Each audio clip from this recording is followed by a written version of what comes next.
आज की इतनी सारी पैकिंग। मॉर्निंग में मेरी दोनों सिस्टर्स आ गई और दूसरे दिन हम रवाना हो गए शॉपिंग के लिए।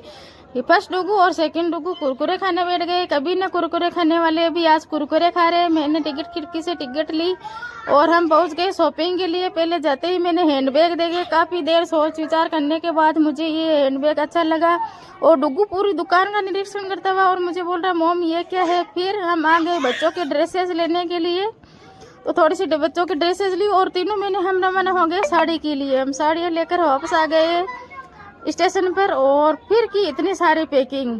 भाई साहब हमें 2-3 दिन लगे इतनी सारी पैकिंग के लिए भागदौड़ करते करते। अगर आपको वीडियो पसंद आई तो लाइक कमेंट ज़रूर करना। और आज मैं आपको नहीं दिखूंगी क्योंकि आज मैं फ्री का कैमरामैन बन चुकी हूँ और मुझे बहुत सारा काम है। और हम सब परिवार वाले हमारे सभी लेडीज सिस्टर्स मेहंदी लगाने बैठ गई। मेरा अभी तक नंबर नहीं आया। तो मिलते हैं अगले ब्लॉग में, तब तक बाय बाय, टेक केयर।